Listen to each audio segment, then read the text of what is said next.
Hi hello guys, welcome back to our channel. Friends, ఈరోజు అయితే మనకు ఎంసీబీ కనెక్షన్ ఎలా ఇస్తారు, అలా ఏమేమి ఉంటాయి అని చెప్పి మీకు చూడబోతున్నాను. చూడండి, మనకు ఎంసీబీలో మాత్రం మనకు 16 amps కానీ 25 amps కానీ 20 amps ఏసీ గీజర్లు ఏమేమి ఉన్నాయో చూసుకొని అయితే పెట్టుకోవచ్చు అనమాట.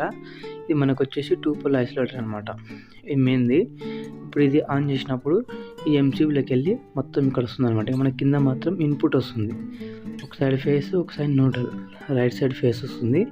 అది ఆన్ చేసేసరికి ఇట్లా పైనుంచి ఎంసీబీ కింద మొత్తం పవర్ వస్తుంది. అప్పుడు మన ఎంసీబీ పైకి లేపుకోవాలి. పైకి లేపినప్పుడు బెడ్రూమ్లలో కానీ హాల్లో కానీ పవర్ అనేది వస్తుంది అనమాట.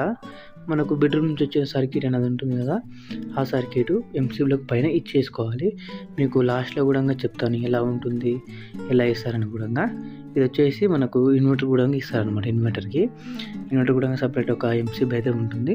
కిందంగా మాత్రం ఫేస్ టెర్మినల్ మాత్రం అన్ని ఎంసీబీలకు లూప్ వస్తుంది అనమాట, పైనుంచి ఐసోలేటర్ నుంచి. మిగతా నెక్స్ట్ దానికి చూపిస్తాను, చూడండి ఎలా ఉంటుంది. మనకు మెయిన్ బోర్డ్ అయితే ఇలా ఫస్ట్ అయితే వైర్ అయితే గుంజేస్తాం కదా. మనం దీన్ని నీట్గా డ్రెస్సింగ్ మంచిగా చేసుకున్నాక మనకు టేప్ ఫేస్ న్యూట్రల్ ఎర్త్ మొత్తం కనెక్ట్ చేసుకున్నాక మంచిగా నీట్ డ్రెస్సింగ్ చేయడాక మీకు కనెక్షన్ కూడా చూపిస్తాను, ఎలా ఉంది ఎలా వచ్చింది అనేది చూపిస్తాను. చూడండి, ఇక బెడ్రూమ్ నుంచి వచ్చిన ఫేస్లు మొత్తం ఇలా పైన ఎంసీబీల పైన వస్తుంది. కిందంగా ఇన్పుట్ అనేది వస్తుంది అనమాట. మనకు ఫేస్కి వస్తుంది, న్యూట్రల్కి వస్తుంది అనమాట.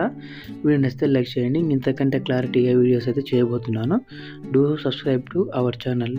మన ఎలక్ట్రికల్ గురించి వస్తుంది అనమాట.